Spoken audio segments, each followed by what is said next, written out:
What's going on? My name is Marcus. I'm from WMMR, and I am here with one of my favorite bands, the SpurGang. We are live at the Audio Alley in Pitman, New Jersey, and we are going to find out a little bit about Spur. So let's start with all of you. Let's start with Little Johnny, Little Janet, and Little MJ. When you were young, was there an album or a song you heard, a video you saw, or a concert you attended where you were like, you know, that's what I want to do? Yeah, definitely. Back in, believe it or not, the AC/DC got me pretty good, you know, just straightforward shit, but they got such a response. I was like, listening to the fucking Walkman, and I knew that's it. I had to get out there and get on stage and be like them motherfuckers. And why drums versus any of the other instruments? Secondary instruments, you mean? Well, you know, dad's a drummer, brother's a drummer, it's just in the blood, you know what I mean? Yeah, man, I was sitting playing the fiddle, you know?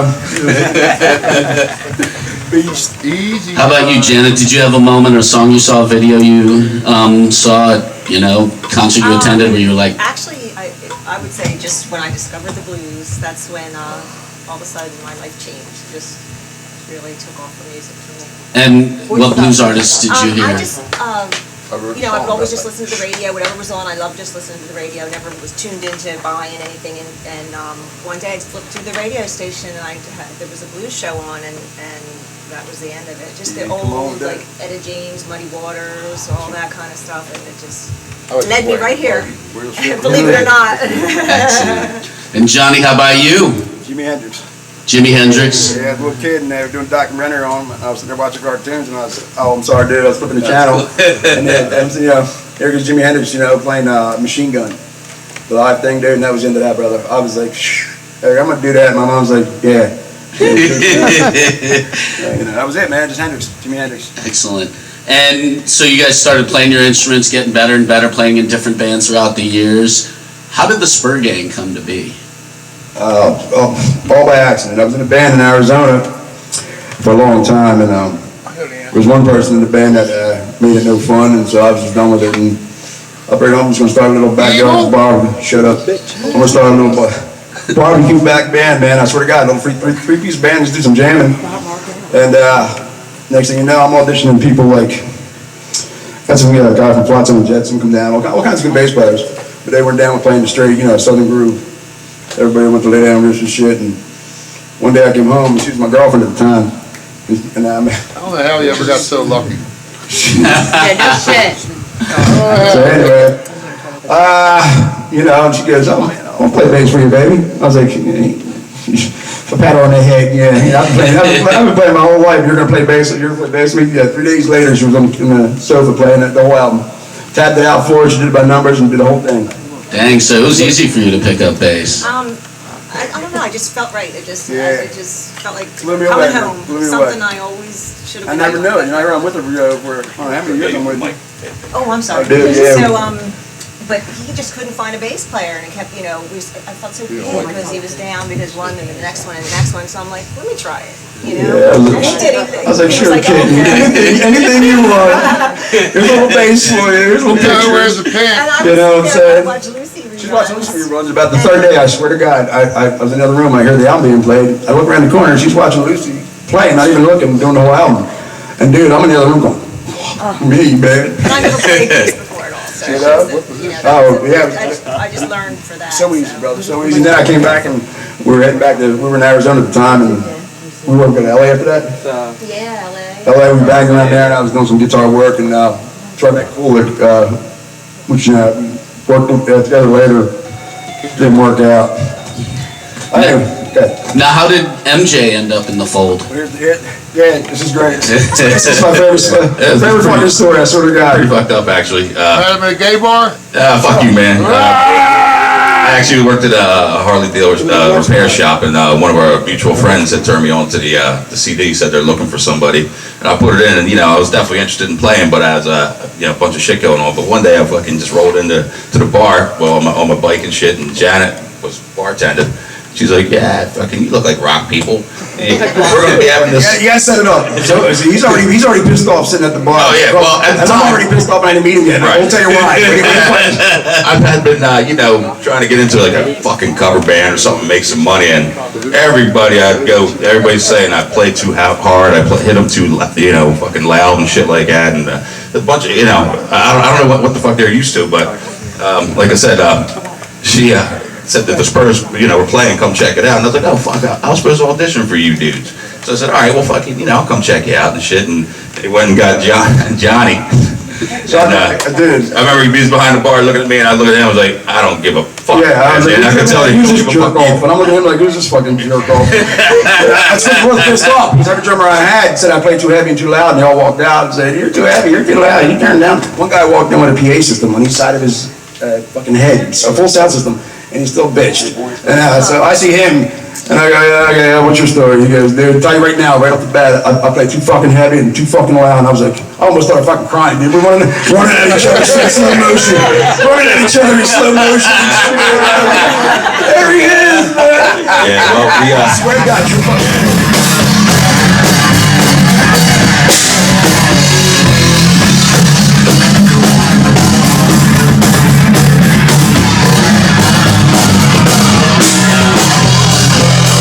See me burning up the road,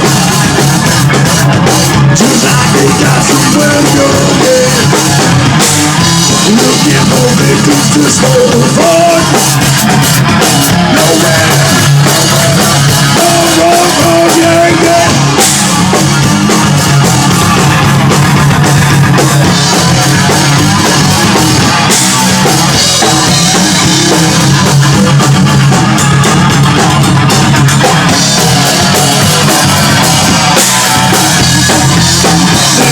streets all through the night, and their demon rides of pride. Ain't nothing.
Appreciate it, Gordon.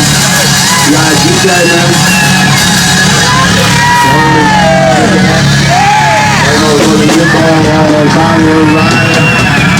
Appreciate it. Glad you brought this in the bar.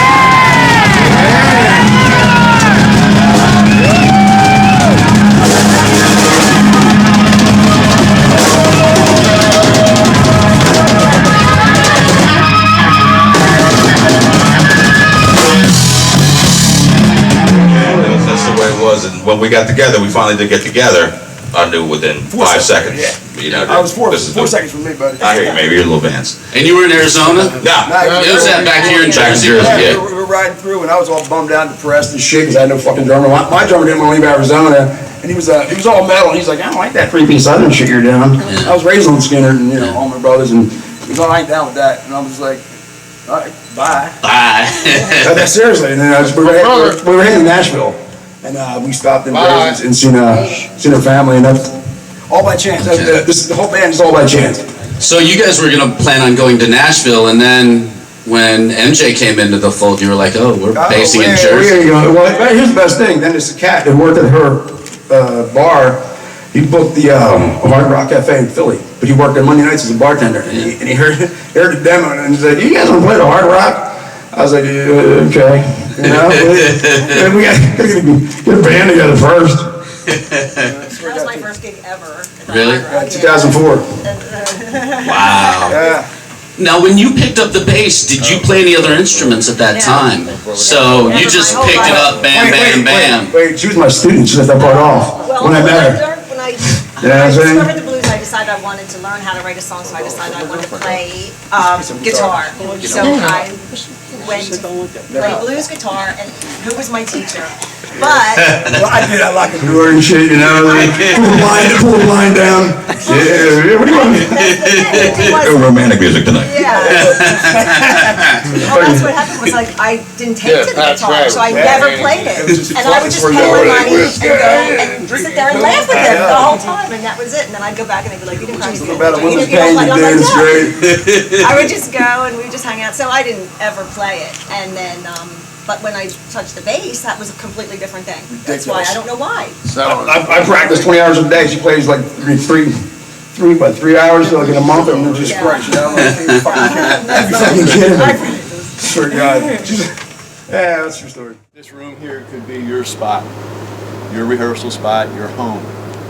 $20 an hour to rehearse here, man, with me as your engineer. How you doing? I'm Mike from Audio Alley. I'm in Pittman, New Jersey. You can find me at MySpace, Audio Alley, all that crap, you know. And call me, 856-803-4248. And what we do is we rent out a rehearsal room, which you can see right through the glass here, which is probably the largest rehearsal room in South Jersey. And we do full service digital recording. We charge $20 an hour for the rehearsal spot. You get me as an engineer, dial you in, so you just plug in and play. So that way you don't waste your time. And recording's $35 an hour. You can buy bigger blocks, get a cheaper rate. So give me a call. You have a good one. Later. Hey, we are Third Wire, and you were watching 191. I'm Dan. And I'm Izzy. And we're from March to Victory. And you're watching 191 live! Now, obviously, the chemistry was good between the three of you when you found each other. Was it as easy for you guys to write songs together, or do you have a different process as far as songs go? I already had a little baby batch of three-piece shit I was doing. And when I met him, me and him, man, every time we rehearse, he just gives me some little dicky thing, some drum groove, man, and I throw down a guitar to it, and it's that way every time. And there's no struggle. Okay. It's There's really no process. We just, you know, we just whatever throw it feels down. right, we just kick. And then here's the best part. She's always like, "Do you guys have the tape player on?" We're like, "Nah." Every And then here's the best part. She gets a tape player. About 10 minutes later, she finally finds one. Of course, anything was fresh as you first made it up. Like, what was that again, dude? Next thing you know, it blows. Swear to God, man. Yeah, we learned to put that shit on before we get in the room. Yeah. The 5th year we did that. That's funny. She was like, you guys are assholes. That's hilarious. Now, All this great stuff, you know, and And it was so good, she goes, that can't be yours. Yeah, that's always cool. She always walked in the door. Who was that? I swear to God, dude.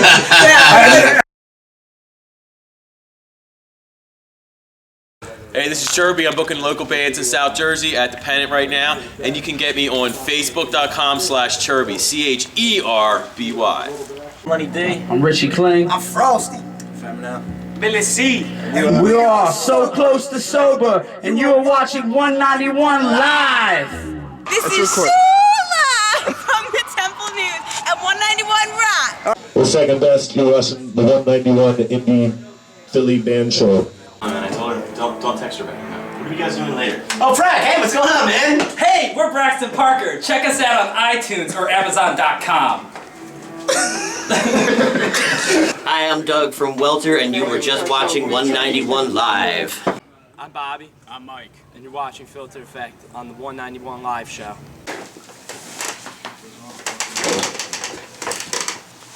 Yo, what's up? It's MC Haz, aka Hazzy Dangerous, here at Orion Record Studios. You're watching 191 Live. Hey everyone, we're Sedna. Check us out at www.myspace.com/SednaNJ. We are Machines of Penalty. Check us out at myspace.com/Machines of Penalty. Support local music. All right.